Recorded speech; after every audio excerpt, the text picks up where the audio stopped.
आप देख रहे हैं गांव की दुनिया और मैं हूं आपके साथ आयुषी गुप्ता। इस बुलेटिन में हम आपको दिखाएंगे गांव और कस्बों की हर वो छोटी बड़ी खबर जिसका सरोकार है आपसे। तो आइए शुरू करते हैं गांव की दुनिया का आज का सफर।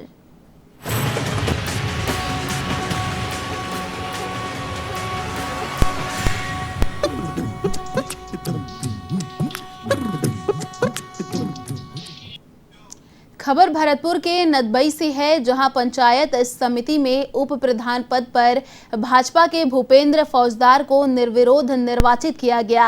नवनिर्वाचित उप प्रधान ने भाजपा से नामांकन दाखिल किया था। उनके अलावा और किसी ने नामांकन दाखिल नहीं किया, जिसके बाद रिटर्निंग अधिकारी हेमराज गुर्जर ने भूपेंद्र फौजदार को निर्विरोध विजय घोषित कर दिया और पद गोपनीयता की शपथ दिलाते हुए प्रमाण पत्र सौंपा। आपको बता दें कि प्रधान पद के चुनाव में भाजपा से मुन्नी देवी जीती हैं, वहीं उनके बेटे उप प्रधान बन गए हैं।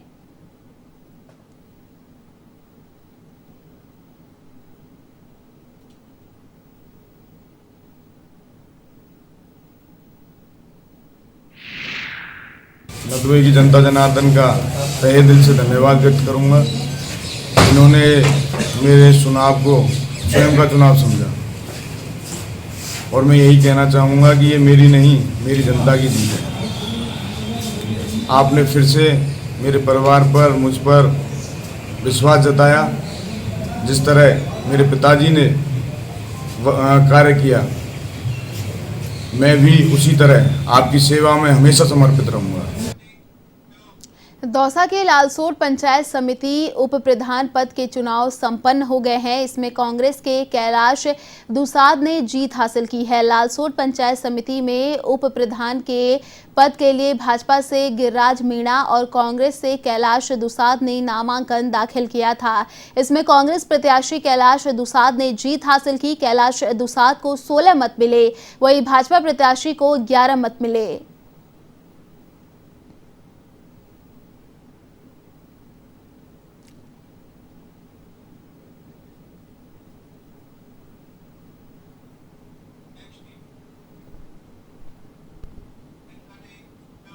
खबर बांदीकुई क्षेत्र से है, जहां बांदीकुई और बसवा में उप प्रधान के चुनाव संपन्न हुए। बांदीकुई में उप प्रधान पद पर कांग्रेस की ललिता बैरवा ने अपने प्रतिद्वंदी को 7 वोटों से हराकर जीत हासिल की। आपको बता दें कि बांदीकुई में ओबीसी से कांग्रेस की सुनीता गुर्जर प्रधान बनी, तो वहीं उप प्रधान पद पर एससी की कांग्रेस प्रत्याशी ललिता बैरवा ने जीत दर्ज की है। दूसरी ओर बसवा पंचायत समिति से कांग्रेस की शिमला गुर्जर ने जीत दर्ज की।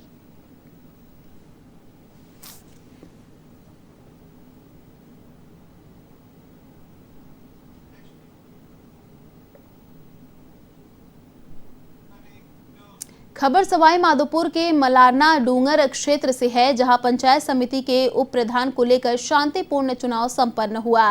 कांग्रेस प्रत्याशी फजरुद्दीन के एकमात्र नामांकन को देखते हुए रिटर्निंग अधिकारी रघुनाथ खटीक ने फजरुद्दीन को निर्विरोध निर्वाचित किया। साथ ही विजय जुलूस के दौरान लोगों ने जमकर आतिशबाजी भी की, तो वहीं सुरक्षा व्यवस्था को लेकर पुख्ता इंतजाम किया गया।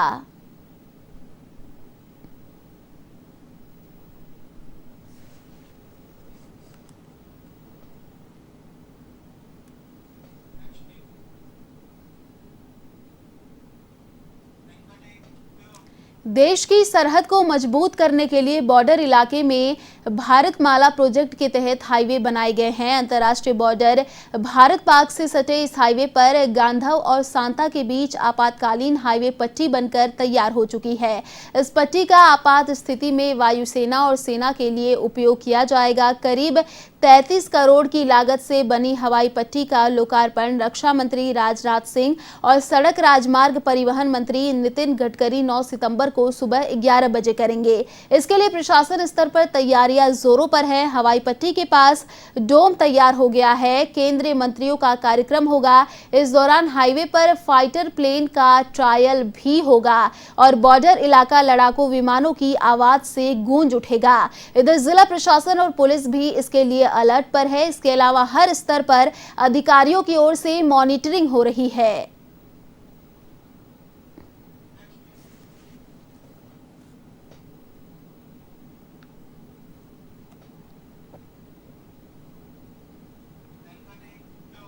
चूरू के तारानगर विधायक नरेंद्र बुडानिया, प्रधान संजय कंसवा और चेयरमैन प्रियंका बानो ने ऑटो मार्केट में बनी बीटी सड़क का लोकार्पण किया। ऑटो मार्केट के मिस्त्रियों ने फौजी रामस्वरूप झाझड़िया के नेतृत्व में विधायक बुडानिया का आभार जताया और 21 किलो की माला पहनाकर अभिनंदन किया। विधायक बुडानिया ने कहा कि हम सब मिलकर शहर का विकास करेंगे। इस मौके पर जयचंद शर्मा, कृष्ण सहारण सहित पार्टी के पदाधिकारी और कार्यकर्ता मौजूद रहे।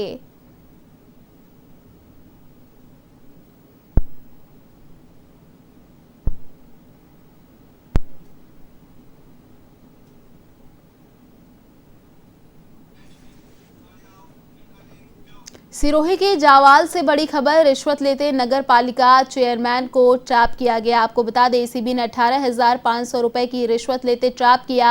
जावाल नगर पालिका के चेयरमैन हैं विक्रम राणा। आपको बता दें, जाला और एसीबी ने ये कार्रवाई की है। परिवादी मगनाराम मालिक की शिकायत पर यह कार्रवाई हुई है। निर्माण कार्य की एनओसी जारी करने की एवज में रिश्वत मांगी थी।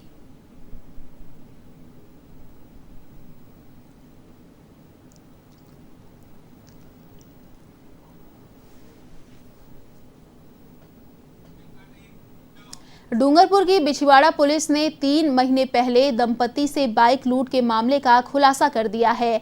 इस मामले में पुलिस ने एक आरोपी को गिरफ्तार भी किया है, वहीं एक बाल अपचारी को डिटेन किया गया है। साथ ही आपको बता दें, थानाधिकारी रंजीत सिंह ने बताया कि उदयपुर निवासी राहुल कलासुआ ने 29 मई को मुकदमा दर्ज कराया था कि वह अपनी पत्नी के साथ अपने गांव लौट रहा था। इस दौरान भुवाली गांव के पास 3 बदमाश आए और उनकी बाइक लूटकर फरार हो गए। इस दौरान पुलिस ने आरोपी को गिरफ्तार करने के साथ ही उसके साथी बाल अपचारी को डिटेन किया है।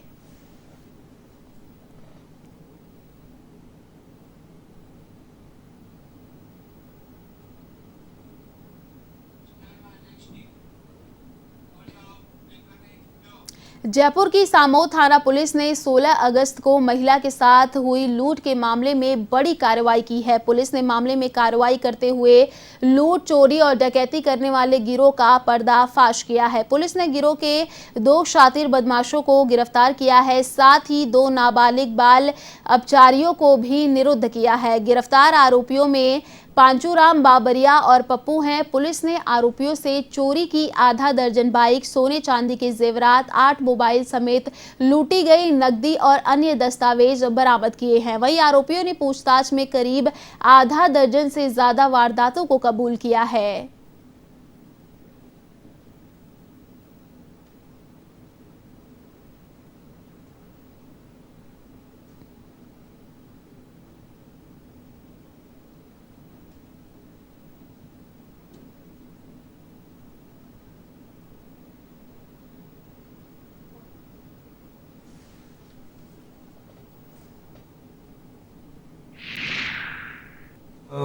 दिनांक 16 अगस्त 2021 को एक आयुर्वेदिक चिकित्सालय में कार्यरत महिला कर्मी ने एक रिपोर्ट दर्ज कराई थी कि जब उदयपुरिया मोड़ से अपने चिकित्सालय की तरफ जा रही थी तो इटावा भोपजी के पास कुछ अज्ञात व्यक्ति मोटरसाइकिल पर आए और उसका एक्टिवा पर रखा हुआ पर्स छीन कर ले गए।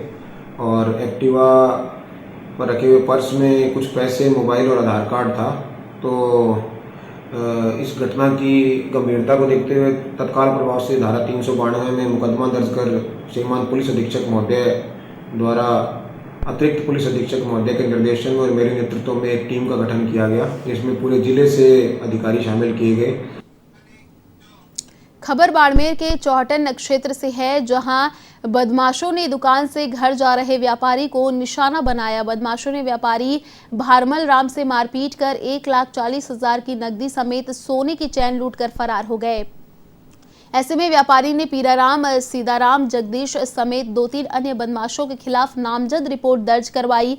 ऐसे में थानाधिकारी भुट्टाराम बिश्नोई ने पूरे मामले की जांच शुरू कर दी।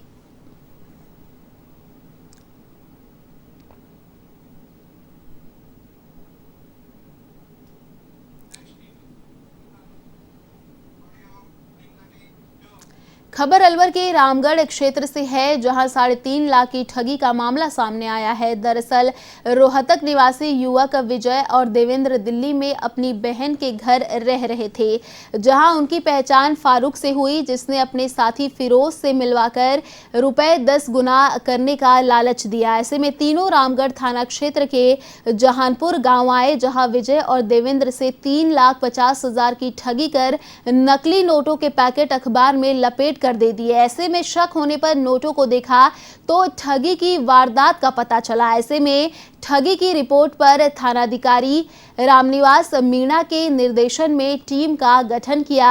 साथ ही नरेंद्र कुमार और उसके सहयोगी फारूक और फिरोज को गिरफ्तार किया।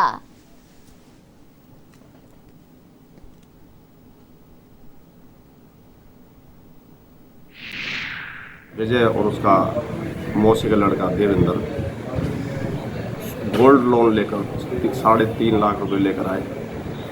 इन्होंने जहानपुर में जाकर पैसे दिए राजू को। राजू मजार पर ले गया। उसने भारतीय चिल्ड्रन बैंक, मनोरंजन बैंक जो होती है, वो पैसे अखबार में लपेट कर 9,35,000 रुपये वापस कर दिए और कहा कि इनको धूप बत्ती करके देख लेना, ये 10 गुने हो गए पैसे। इनको शक होने पर इन्होंने देखा तो वो भारतीय मनोरंजन बैंक के पैसे थे जो नकली थे। राजू वहाँ से फरार हो गया था। फिरोज और फारूक जो षड्यंत्र रच कर लाए थे, इनका भी इसमें हिस्सा था। षड्यंत्र रच कर लाए थे। खबर अलवर के रामगढ़ से है, जहां पुलिस की ओर से जब्त की गई 68 बाइक और ट्रैक्टर की नीलामी हुई। रामगढ़ थाना परिसर में ये बाइकें और ट्रैक्टर कबाड़ की तरह पड़ा था। ऐसे में पुलिस ने 68 बाइक और ट्रैक्टर को 2,60,000 रुपए में नीलाम किया। इस मौके पर एसएसपी सरिता मीणा, डीएसपी ओम प्रकाश मीणा, थानाधिकारी रामनिवास मीणा, परिवहन विभाग और कोषाधिकारी समेत विभागीय कर्मचारी मौजूद रहे।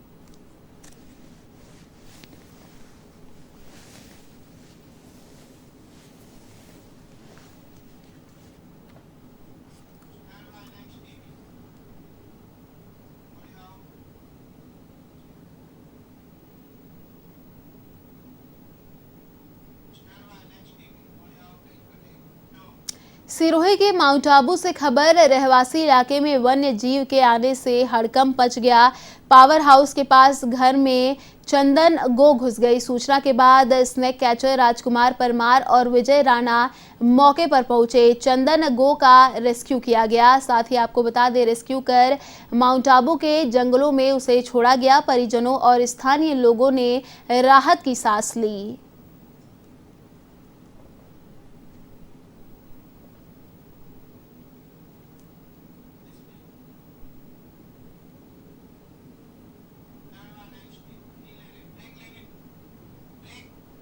खबर बारा के मांगरोल क्षेत्र से है, जहां दुष्कर्म पीड़िता ने जिला पुलिस अधीक्षक विनीत बंसल से न्याय की गुहार लगाई। पीड़िता ने बताया कि उसके पिता सौतेली मां ने उसे रिश्ते में लगने वाले फूफा को बेच दिया, जहां उसके साथ कई दिनों तक ज्यादती की गई। ऐसे में पीड़िता ने मांगरोल थाने में मुकदमा दर्ज करवाया, जिसके बाद पुलिस ने तीनों आरोपियों को शांति भंग में गिरफ्तार कर वापस छोड़ दिया। ऐसे में अब पुलिस अधीक्षक से न्याय की गुहार लगाई गई।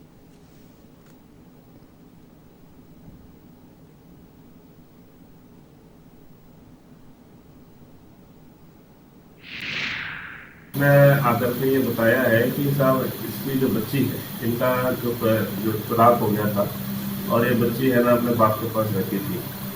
इसके बाद ये 13-14 साल तक अभी वो बच्ची नाबालिग है, उसके पास वहाँ रहती थी। तो कोई उनका फादर और उनकी जो सौतेली माँ थी, वो उसको प्रताड़ित करते थे। इस चक्कर में वो है ना अपने फूफा जी के घर चली गई थी और उसके फूफा जी ने, जो एमपी का रहने वाला है श्योपुर का, उसने उसके साथ दुष्कर्म किया है। ऐसी घटना की एक रिपोर्ट दर्ज हुई थी। उसमें आरोपी को गिरफ्तार करने के लिए कई बार उसमें गोलीबारी मारी गई है। वो आरोपी अभी घर से फरार है और उसमें इनके जो पिताजी और इसकी जो सौतेली माँ है, उसको गिरफ्तार किया गया था, जिसमें अन्य धाराओं में जो भी थी उसको गिरफ्तारी की गई है। खबर जयपुर के बस्सी क्षेत्र से है, जहां बल्लोपुरा गांव में बिसलपुर का पानी भरने की बात को लेकर दो पक्षों में झगड़ा हो गया, जिसमें एक पक्ष के लोगों ने दूसरे पक्षों पर लाठियों से हमला कर दिया, जिसमें आधा दर्जन लोग घायल हो गए। इस दौरान एक महिला समेत 2 जनों को गंभीर हालत में जयपुर रेफर कर दिया गया। मारपीट का वीडियो सोशल मीडिया पर भी जमकर वायरल हो रहा है। ऐसे में पीड़ित पक्ष की रिपोर्ट पर पुलिस पूरे मामले की जांच में जुट गई।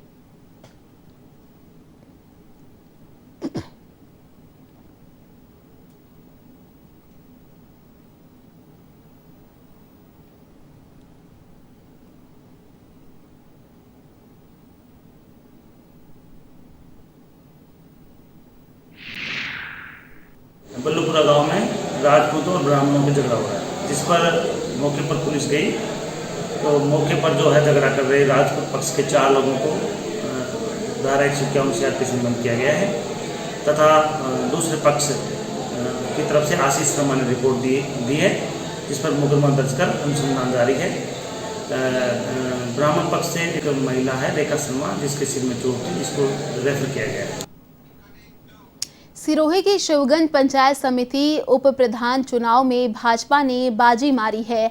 भाजपा प्रत्याशी नेनू देवी ने जीत हासिल की है। भाजपा प्रत्याशी नेनू देवी को 8 मिले तो वहीं कांग्रेस उम्मीदवार नरेंद्र कुमार को 7 मत मिले। ऐसे में एक मत से भाजपा प्रत्याशी ने जीत हासिल की। इसके बाद नेनू देवी को पद गोपनीयता की शपथ दिलाई गई।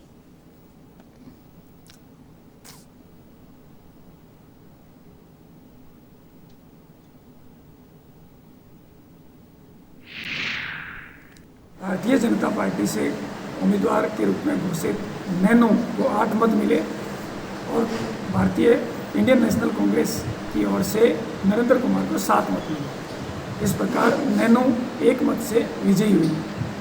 संपूर्ण प्रक्रिया शांतिपूर्ण संपन्न हुई। जयपुर के कोटपुतली में उप प्रधान पद पर भाजपा प्रत्याशी मंजू देवी विजयी हुई हैं। मंजू देवी ने 13 वोट हासिल कर जीत हासिल की है। वहीं कांग्रेस प्रत्याशी माया को 9 मत मिले हैं। उप प्रधान पद पर जीत के बाद मंजू देवी को पद गोपनीयता की शपथ दिलाई गई।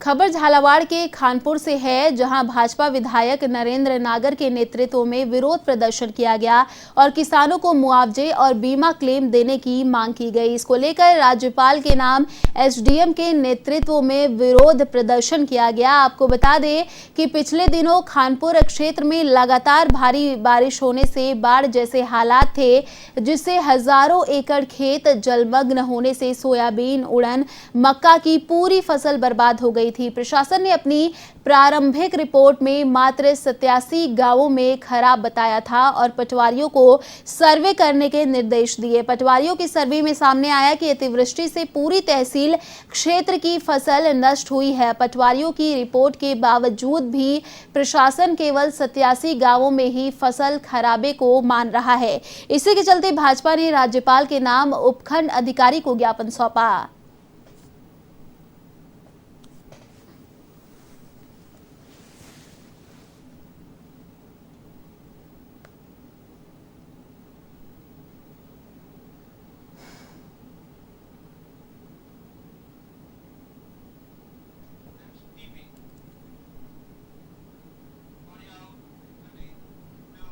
आबू रोड में हिंदू जागरण मंच वार्ड 11 की बैठक आयोजित हुई।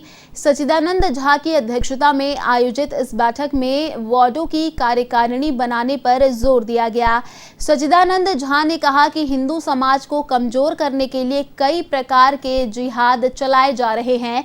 हिंदू जागरण मंच जिला संपर्क प्रमुख गोविंद मालवीय ने सभी वार्ड में संगठन की कार्यकारिणी बनाने पर जोर दिया और कहा कि हिंदू जागरण मंच की ओर से जिले के सभी गांव और थाना क्षेत्र में कार्यकारिणी बनाई जाएगी। इस दौरान जिला मंत्री हेमेंद्र मरमट, नगर थाना संयोजक कौशिक लोहार, महावीर प्रजापत और मयूर सोलंकी समेत अन्य कार्यकर्ता मौजूद रहे।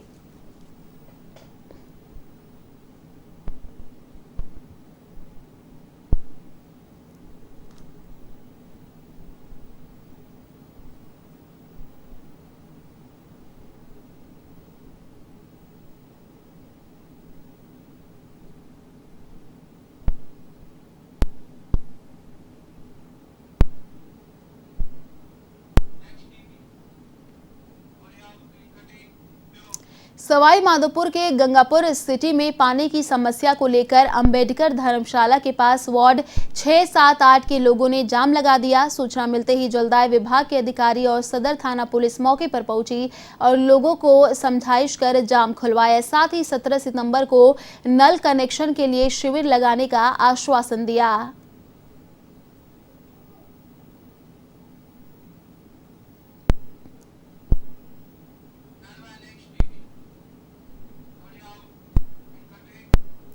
भीलवाड़ा के मांडलगढ़ में मौसमी बीमारियों के मरीजों की संख्या में लगातार इजाफा हो रहा है। चिकित्सा विभाग में मरीजों की बढ़ती संख्या को देखकर अलर्ट मोड पर है। राजकीय सामुदायिक स्वास्थ्य केंद्र में हर दिन सैकड़ों रोगी इलाज के लिए आ रहे हैं। इसके अलावा टीकाकरण को भी बढ़ावा देने के लिए भी प्रशासन काम कर रहा है। इसके अलावा प्रशासन गंदे पानी की निकासी और फोनिंग का भी प्रबंध कर रहा है।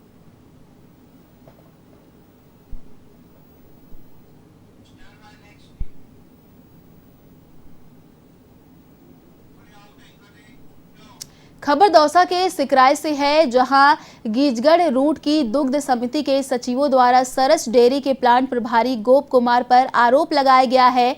आपको बता दें कि 4 सितंबर को जयपुर विजिलेंस टीम ने सैंपल लिए थे और दूध को डाक साइलों में भरकर जयपुर डेयरी भेज दिया गया था। दूसरे दिन इन सैंपल्स की जांच रिपोर्ट आने पर और मिलावटी बताकर कागजों में दूध कम कर दिया गया, जबकि समितियों का पूरा दूध जयपुर प्लांट भेज दिया गया। ऐसे में बड़ा सवाल यह उठता है कि आखिर दूध में मिलावट थी तो उसे तत्काल क्यों नष्ट नहीं किया गया, लेकिन डेयरी के अधिकारियों की लापरवाही इस कदर सामने आई कि कागजों में ही मिलावटी दूध को नष्ट करना बता दिया।